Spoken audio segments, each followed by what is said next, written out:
Something extraordinary happened this week, something that financial historians will mark as the moment paper money began its final collapse. Not in some dramatic market crash, not through hyperinflation or currency crisis, through a quiet banking industry decision that has already started the irreversible transition to a post-paper monetary system. Ladies and gentlemen, I need you to understand what just occurred. This week, the major commercial banks made a coordinated announcement that received almost no media coverage. An announcement so technical, so buried in regulatory jargon, that even most financial professionals missed its significance. Here's what they announced. Effective immediately, major banks will begin accepting physical commodities, precious metals, and real estate as primary collateral for large commercial loans. Not supplementary collateral, primary collateral. For the first time since the end of the gold standard, banks are officially treating physical assets as more reliable than paper money. But that's not the shocking part. The shocking part is why they made this change now. Internal banking industry documents, leaked through regulatory filing requirements, reveal that major banks have lost confidence in the long-term stability of fiat currencies, all fiat currencies, including their own dollars, euros, and yen. The decision was coordinated across institutions that normally compete viciously with each other. JP Chase, Bank of America, Wells Fargo, Citigroup in the United States, Deutsche Bank, Barclays, HSBC, Credit Suisse internationally. Central banks that rarely agree on anything reached unanimous consensus on one point. Paper money backed by government promises is becoming a liability rather than an asset. What makes this coordination so extraordinary is how it happened.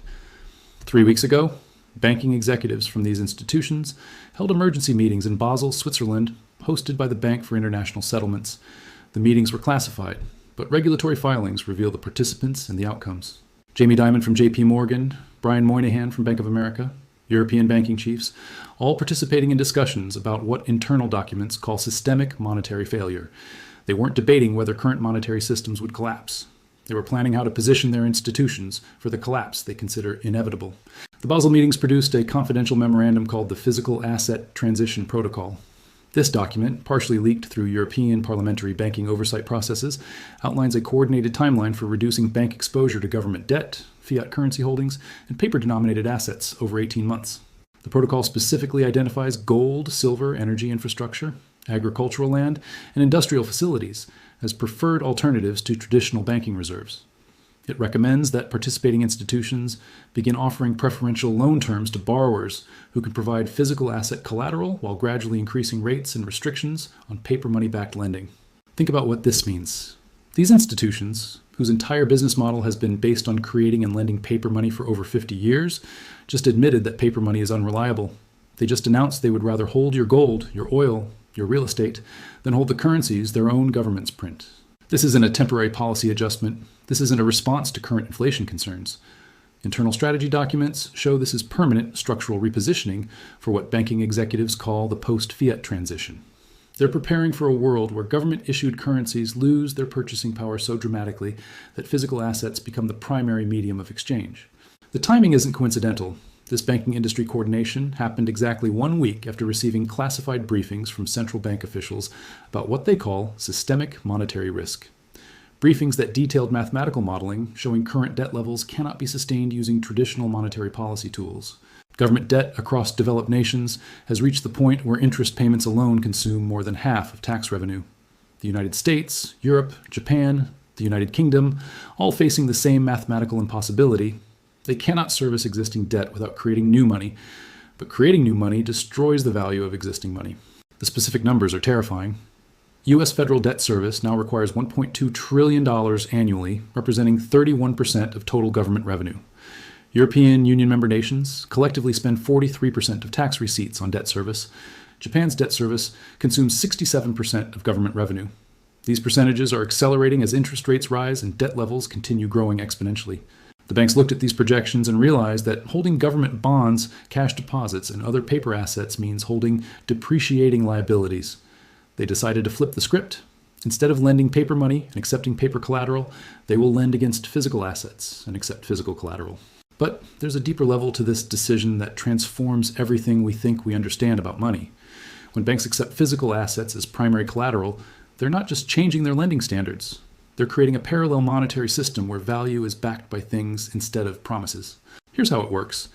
If you own a gold mine, an oil field, agricultural land, or industrial facilities, You can now walk into a major bank and receive loans backed by the physical productive capacity of those assets, not the paper values of those assets, the actual ability of those assets to produce real wealth. This creates a two-tier economy. People who own physical productive assets can access unlimited credit backed by real wealth. People who hold paper assets, savings accounts, government bonds, pension funds are trapped in a depreciating currency system that loses purchasing power over time. The wealth transfer implications are staggering. Anyone holding cash, bonds, or paper-denominated retirement savings will find their purchasing power systematically transferred to people who own real estate, commodities, productive infrastructure, and physical businesses. The banking system just created the mechanism for the largest wealth redistribution in human history.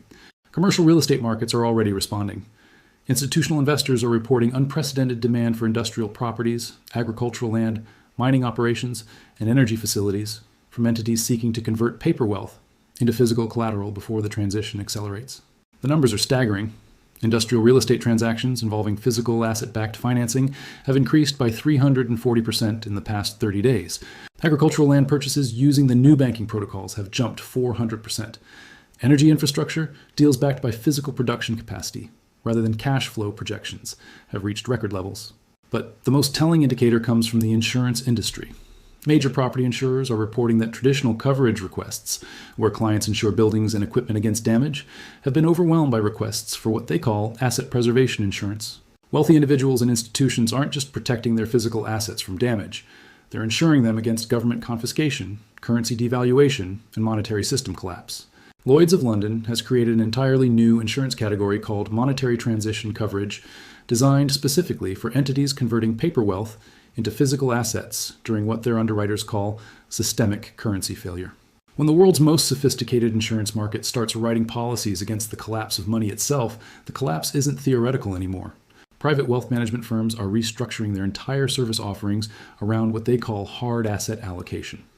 Clients who previously focused on stock and bond portfolios are demanding strategies that emphasize physical real estate, precious metal storage, commodity inventory management, and direct ownership of productive assets. The agricultural sector is seeing the most dramatic changes. Major banks are now offering to finance farming operations, not based on crop prices or revenue projections, but based on soil quality, water rights, and productive capacity. They're treating farmland like a strategic resource rather than a business investment. Mining companies are experiencing a similar transformation. Banks are restructuring existing loans to be secured by proven mineral reserves rather than cash flow. They're essentially treating gold, silver, copper, and rare earth deposits as a more reliable store of value than the currencies they operate in. Energy infrastructure is becoming the most sought-after collateral category. Oil refineries, natural gas processing plants, renewable energy installations, all receiving financing terms that suggest banks view energy production capacity as the ultimate backing for monetary stability. But the most telling development is happening in the precious metals markets. Banks are not just accepting gold and silver as collateral. They're actively encouraging large depositors to convert cash holdings into physical precious metals stored in bank-controlled vaults. They're essentially offering to help their own customers exit the paper money system. This represents a complete reversal of traditional banking incentives. Historically, banks wanted customers to hold cash deposits because those deposits could be lent out at higher interest rates. Now, banks are encouraging customers to hold physical assets because they understand that physical assets will retain value while paper money loses purchasing power. The international implications are equally profound. This coordinated banking policy change affects global trade, international payments, and currency exchange systems. When major banks prefer physical collateral to paper money, they're effectively announcing the end of the post-1971 monetary experiment. Foreign central banks are watching this transition with a mixture of concern and strategic planning. The Bank of England has quietly updated its monetary policy guidance to account for what they call alternative asset monetization. The European Central Bank is conducting stress tests for scenarios where commercial lending shifts away from traditional currency-based systems. The Bank of Japan has been the most direct in acknowledging the implications. Internal policy documents suggest Japanese central bank officials understand that their massive government debt burden becomes unsustainable if commercial banks stop treating government bonds as reliable collateral. Chinese financial authorities are responding with strategic patience.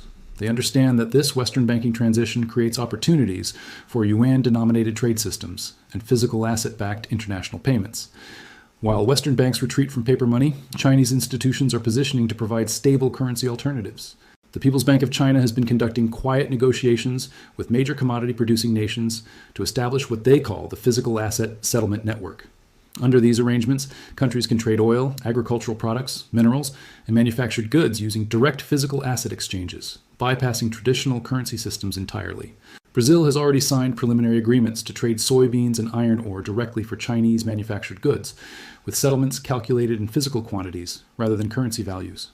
Russia is participating in similar arrangements for energy exports. Iran is using physical asset trades to circumvent Western sanctions entirely. These arrangements create a parallel global trading system that functions independently of Western banking networks, traditional currency exchanges, and dollar-dominated payment systems. While Western banks abandon paper money, Eastern economies are building the infrastructure for post-currency international commerce. The most sophisticated participants in this transition are Middle Eastern sovereign wealth funds, which have been quietly converting their massive dollar and euro reserves into direct ownership of productive assets across multiple continents. The Saudi Public Investment Fund has been acquiring agricultural operations, mining companies, and energy infrastructure not as investments, but as strategic reserves for a post-paper monetary system. The technology sector faces particularly dramatic challenges from this transition. Companies that built their business models around financial technology, digital payments, and electronic transactions are discovering their services become less relevant when value increasingly flows through physical asset exchanges.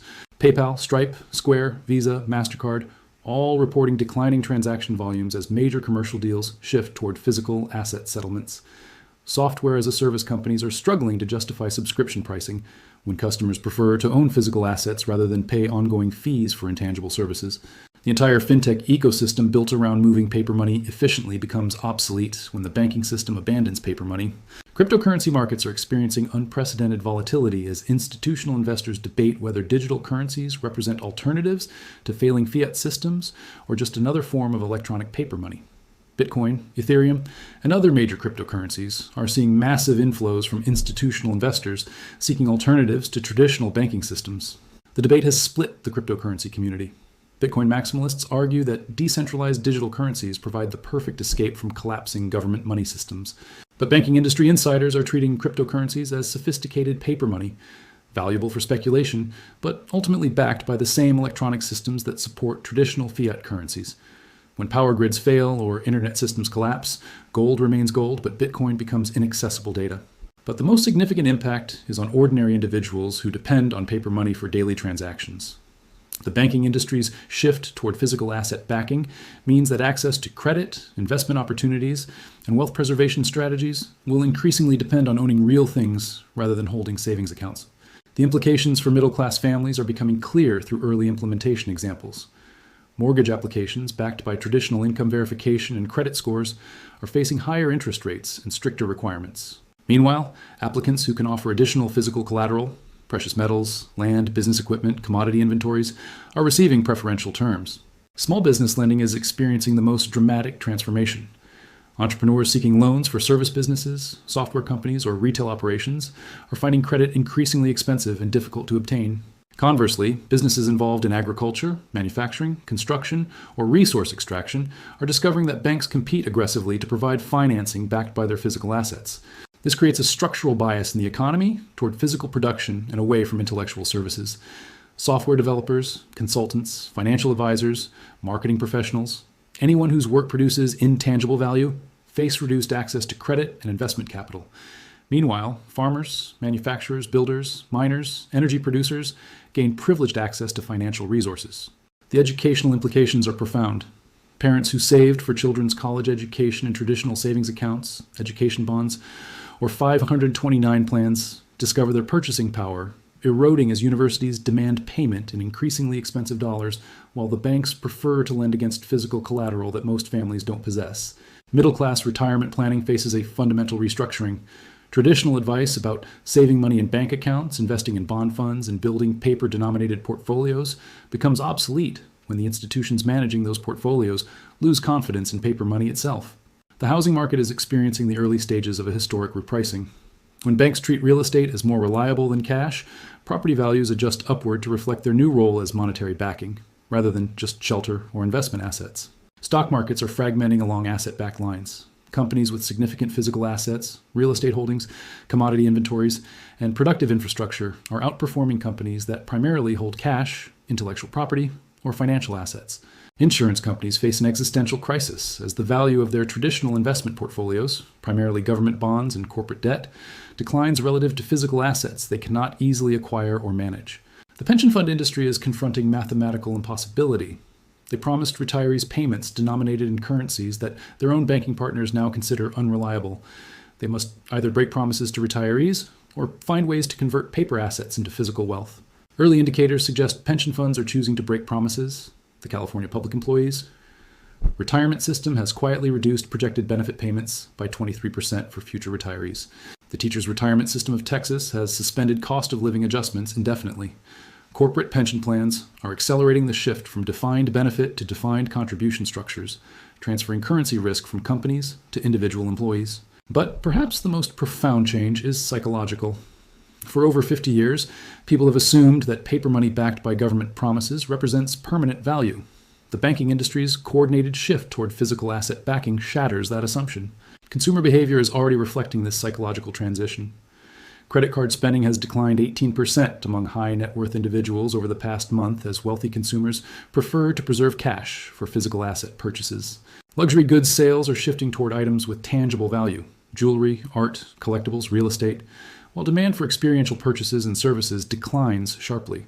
When the institutions that create money lose faith in the money they create, the social contract underlying the entire financial system breaks down. People must choose between trusting government promises or trusting physical reality. The banks have chosen physical reality. They've announced that real things matter more than printed papers. They've created financial incentives for their customers to make the same choice. This week's banking industry announcement wasn't just a policy change. It was a surrender document, a formal acknowledgement that the paper money experiment that began in 1971 is ending, that governments can no longer maintain the purchasing power of the currencies they issue. The transition won't happen overnight. Paper money won't disappear immediately. But the banking system just created the infrastructure for a post-paper economy, an economy where wealth flows toward people who own real things and away from people who trust promises. The end of paper money isn't coming. It's here. The banks just told us. Most people weren't listening, but the smart money heard the message. The smart money is already moving, and time is running out for everyone else.